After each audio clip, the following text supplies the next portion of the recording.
결론부터 이야기하자면 저는 다크 피닉스보다는 뉴 뮤턴트가 더 괜찮다고 생각합니다. 사상 최악의 엑스맨 영화는 여전히 제게는 다크 피닉스입니다. 괜히 불닭볶동면이라는 별칭으로 불리는 게 아니죠. 그나마 재촬영한 부분이 없었다면 지금처럼 뉴 뮤턴트와 비교되지도 못했을 겁니다. 저는 지금 뉴 뮤턴트가 잘 만든 영화라고 말하는 게 아닙니다. 최악은 겨우 면했다고 말하는 것이죠. 뉴 뮤턴트를 보면서 줄곧 뇌리에 떠오른 것은 청춘 드라마 혹은 성장 드라마를 보는 것 같다는 인상이었습니다.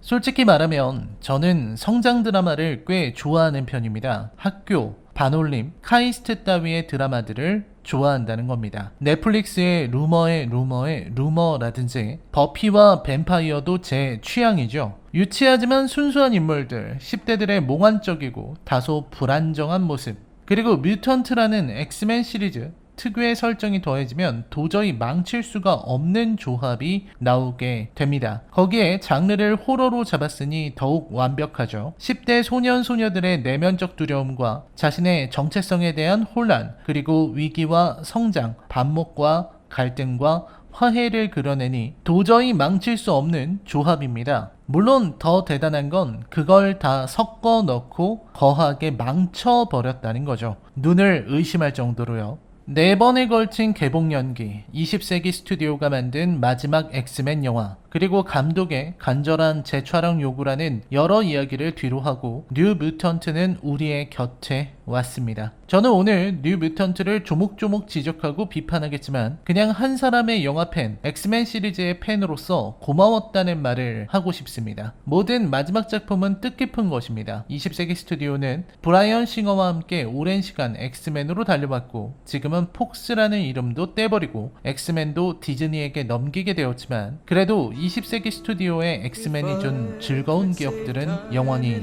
남아있을 것입니다. 마지막 영화라기에는 형편없는 완성도의 영화, 청소년 성장 드라마 수준의 연출이 아쉬운 영화, 그래도 일리아나 역의 아냐 테일러 조이는 대박이었다는 것만은 인정하지 않을 수 없네요. 다크 피닉스와 경쟁해야 할 정도의 난이도임에도 불만의 소리가 적게 나오는 것은 역시 시리즈의 대미를 장식한 작품과 스핀오프의 무게감 차이일 겁니다. 스핀오프라는 것을 감안하고 보기에 뉴 뮤턴트는 평범하게 못 만든 킬링타임 무비는 됩니다. 뉴 뮤턴트 리뷰입니다. 여러분 이제부터는 치명적인 스포일러가 포함되어 있습니다. 시청에 주의하시길 바랍니다. 그럼 시작합니다.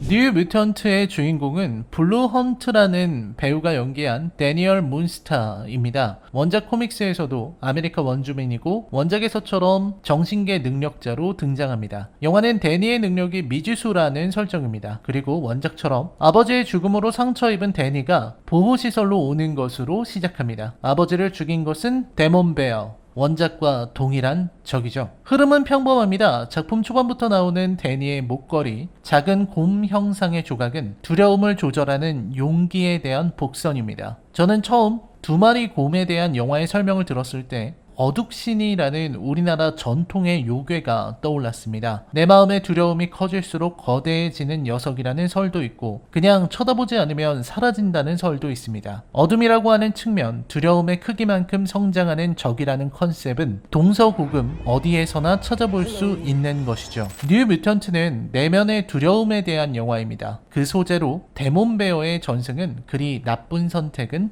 아니었습니다. 문제는 그 이야기를 풀어가는 방식에 있습니다. 보호시설에 온 데니는 마치 전학 온 학생처럼 새로운 환경에 적응해야만 합니다. 황량하기 그지없는 병원에서 데니는 자신의 처지에 괴로워합니다. 닥터 레이에스는 상담 치료를 진행하려 하지만 비협조적인 일리아나 때문에 잘 진행이 되지 않죠. 일리아나는 데니를 골탕 먹이고 좌절한 데니는 자살을 기도합니다. 레인이 그걸 막아주는 것으로 스토리는 흘러갑니다. 전반부의 흐름을 보면서 저는 왜 감독이 재촬영을 그토록 간절히 원했는지 잘 알 것 같았습니다. 우선 블루 헌트 등 배우들의 연기가 형편없어요. 감정 표현이 서툴러서 보는 게 조금 거북할 정도입니다. 그리고 분장에서도 문제가 확연히 보였습니다. 나쁘게 말하면 기본적인 부분에서 실수들이 보이니 감독 입장에서는 다시 찍고 싶겠죠. 이야기도 지나치게 단조롭게 이어지는 경향이 크고 캐릭터들이 나누는 대사들도 유치찬란합니다. 특히 데니의 투신을 막는 레인의 대사들은 너무 진부해서 답답할 정도입니다. 레인의 캐릭터도 수동적이고 재미없는 인물이 되었습니다. 레인이 데니에게, 데니가 레인에게 끌리는 것은 그 특유의 동질성 때문인데 영화는 그런 부분을 디테일하게 잡아내지 못하고 있습니다. 울프스베인, 즉 레인이 지닌 특유의 야성이 데니를 만나 공감대를 형성하는 부분들이 드러나야 하는데 그게 없으니 남는 건 동성의 코드뿐인 것이죠. 두 사람의 불안한 심리와 그걸 서로에게 기대고 안정감을 얻는 과정이 조금 더 잘 표현되었다면 좋았겠다는 생각이 들었습니다. 빌런이라 할 수 있는 닥터 레이스도 아쉬웠습니다. 일단 빌런답지 않게 치밀함이 부족해요. 그리고 후반부에는 전혀 위협이 되지 못하는 모습을 보입니다. 아울러 미라지, 데니의 능력이 닥터 레이스에게 미치지 못하는 것도 아쉬운 부분이었습니다. 닥터 레이스는 처음부터 뭔가 이상한 인물이라는 것을 대놓고 드러내는 데다가 일부 아이들의 비협조적인 태도에도 분명 이유가 있었고 그 정체가 드러나게 되는 과정도 형편없었습니다. 무엇보다 아이들이 잠드는 약을 타서 잠들게 만든 후에 이야기를 진행시키는 것도 아쉬웠습니다. 이야기를 풀어갈 때 가장 성의 없는 것이 약 타는 거죠. 이야기를 얄팍하게 만드는 주범입니다. 성장 드라마로서의 갈등 형성도 그리 짜임새가 있지는 않습니다. 10대 소년 소녀들의 모임에서 쉽게 벌어질 수 있는 일들과 각자의 심리 그리고 관계가 치밀하게 연결되어야 하는데 이 영화는 너무 성기게 이어져 있습니다. 일리아나는 그야말로 성격적 문제로 데니에게 그렇게 대하는 것에 불과하고 일리아나를 향한 바비의 성적 긴장감도 그리 선명하게 드러나지는 못합니다. 애들이 분명 대화도 하고 같이 있는 장면도 있는데 각자가 각자의 이야기를 하느라 따로 노는 것 같은 인상을 주는 것이 안타까운 부분입니다. 그래놓고 별로 친하지도 않았던 아이들이 후반에는 언제 그랬냐는 듯 목숨을 걸고 서로를 지키는 모습이 인상적입니다. 그 이전에 빌드업 과정이 너무나 허술했기 때문에 후반의 진행이 아쉽게 느껴지는 것이죠. 성장 드라마는 이 영화의 호러 요소와 연결됩니다. 데니의 뮤턴트 능력은 바로 공포의 형상화라 불리는 능력입니다. 아직 자신의 능력을 다루지 못하는 데니는 폭주하는 능력을 제어할 수 없고 각 인물들이 지닌 공포가 실체를 지닌 채 나타나게 됩니다. 자신을 괴롭히는 두려움과 맞서면서 성장을 이뤄내는 것이 이 영화의 큰 흐름이죠. 저는 이러한 이야기를 좋아합니다. 사실 구성만 보면 아무 문제도 없습니다. 닥터 레이스가 초반에 이야기한 방울뱀은 새끼가 더 무섭다. 독의 양을 조절할 줄 모르기 때문이다. 라는 대사처럼 능력을 제대로 컨트롤하지 못하는 미숙한 뮤턴트들의 위험성은 매력적이고 긴장감 넘치는 설정입니다. 그 컨트롤이 후반까지 이어지며 성장과 능력의 통제와 정체성의 확립으로 이어지는 그림을 그린 것도 좋았습니다. 역시 문제는 디테일에 있죠.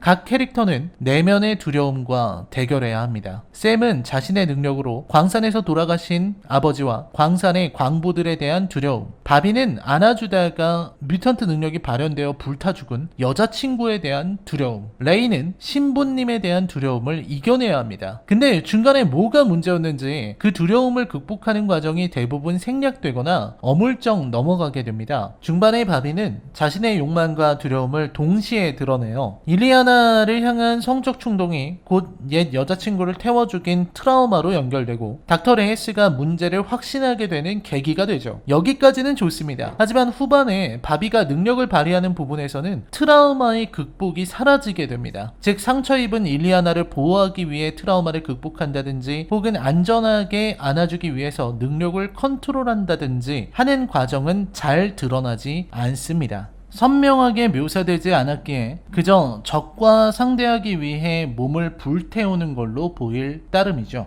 마찬가지로 샘의 트라우마 역시 극복되지 못합니다. 샘은 후반에는 데몬 베어와 제대로 싸우는 장면도 안 나와요. 레인도 마찬가지입니다. 레이는 영화 내내 우울한 표정만 보여주고 데니와 키스하는 장면 외에는 그리 인상적인 모습도 보이지 못하죠. 그럼에도 자신의 목에 다시 한번 낙인을 찍은 신부님에 대한 공포는 끝내 극복해내는 모습을 보이지 않습니다. 그러다 보니 영화를 보면서 남는 것은 매직, 그러니까 일리아나밖에 없는 겁니다. 영화를 찬찬히 돌아보면 영화에서 가장 많은 시간을 들여 트라우마를 설명하고 다채롭게 표현하고 있는 것은 일리아나입니다. 그리고 일리아나의 능력과 일리아나가 지배하는 림보라는 세상에 대해서도 설명하죠. 끝내 눈물을 머금으며 두려워하던 일리아나는 림보로 돌아간 후 자신의 세계의 무기로 자신의 두려움과 맞서기로 결심합니다. 극도의 공포를 안기던 자신의 트라우마를 향해 소울소드를 휘두르는 엘드리치 아머를 휘감은 일리아나의 모습은 전율 그 자체입니다.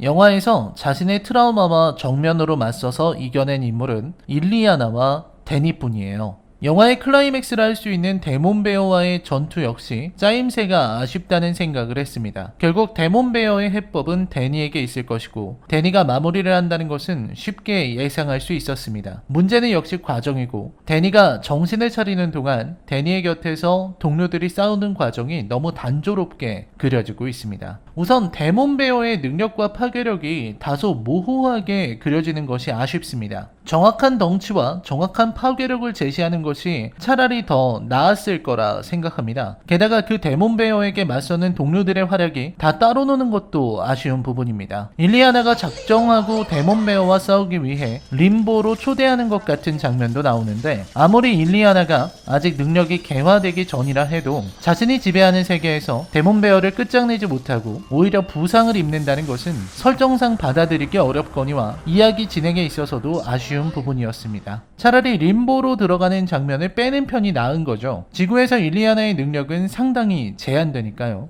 영화는 일리아나의 활약을 강조한 나머지 샘과 바비를 그냥 들러리로 만들었습니다. 샘의 캐논볼 능력은 아무 도움도 안 되고 바비는 잠깐 멈추고 끝날 뿐이죠. 레인의 교감 능력은 너무 늦게 나오는 감이 있어서 레인이 어떻게 잠든 데니의 의식에 접할 수 있는지 설명도 안 되는 데다가 늑대로 변신해서 싸우는 장면 역시 혼자 놀 뿐입니다. 이러한 영화의 대미는 역시 동료들이 서로를 신뢰하고 힘을 합쳐 싸우는 것인데 이 영화는 처음부터 끝까지 따로 놀기만 반복합니다. 그래서 이 영화가 최악의 엑스맨 영화라 불리게 되는 것이죠. 이 영화를 보면서 건진 건 일리아나 캐릭터뿐입니다. 솔직히 일리아나는 어벤져스로 직행해도 괜찮을 정도로 매력적인 캐릭터로 보입니다. 제가 이런 중2병 캐릭터를 좋아하는 건 아닌데 이 영화를 보고 있으면 일리아나의 캐릭터와 아냐 테일러 조이가 얼마나 멋진지 알 수 있습니다. 영화 초반부터 엔딩까지 보는 이들의 시선을 강탈하는 강력한 카리스마를 선보입니다. 능력도 개성있고 인성도 개차반이라서 어벤져스로 들어가면 재미있을 겁니다. 이런 상상이 가능해지는 이유가 바로 엑스맨이 이제는 디즈니의 품 안에 있기 때문인 거죠. 따로 놀던 판권들을 디즈니가 모아주니 또 좋은 면도 있군요. 마냥 욕만 할 수는 없겠습니다. 초반 진행은 지루하고 닥터 레이스의 캐릭터는 허술하고 아이들의 트라우마는 반 이상이 극복되지 않은 채 그냥 버려지고 서로의 신뢰와 동질감을 쌓을 기회가 적었기 때문에 후반부 데몬베어에게 공동으로 대항하는 장면의 설득력이 부족해지고 그러다 보니 마지막 전투에서 캐릭터들이 전원 따로 놀다가 뜬금없는 컨트롤 드립으로 끝나는 괴상망측한 영화가 바로 뉴 뮤턴트입니다. 그래놓고 싸움 끝난 다음에는 폐허가 된 건물 잔해 위에서 온갖 똥폼을 다 잡는 캐릭터들의 모습이 인상적이죠. 그래도 일리아나는 예쁘더라고요. 솔직히 저는 일리아나 때문에라도 이 영화는 볼 가치가 있다고 생각해요. 청소년 드라마 수준의 퀄리티라지만 적당히 보는 재미는 있거든요. 뉴 뮤턴트에 대한 제 평점은 10점 만점에 4점입니다. 아쉬움이 많은 작품이지만 스크린에서 만나는 메이지 윌리엄스, 찰리 히트는 반가웠습니다. 아냐 테일러 조이의 일리아나는 이 작품 하나로 끝내기에는 아쉬운 조합이라는 생각도 들었습니다. 데니얼 문스타, 선스팟 바비 다 코스타는 그럭저럭 나쁘지는 않았어요. 나이 어린 배우들이라 그런지 어설픈 연기에도 생기가 느껴져 좋았습니다. 20세기사의 마지막 엑스맨이라기에는 아쉽지만 그래도 잘 떠나보내주고 싶네요. 엑스맨이 있어 즐거웠습니다. 라이너의 컬처 쇼크 영화 리뷰는 계속됩니다. 저는 다음 리뷰에서 뵙겠습니다. 시청해주셔서 감사합니다. 안녕히 계십시오.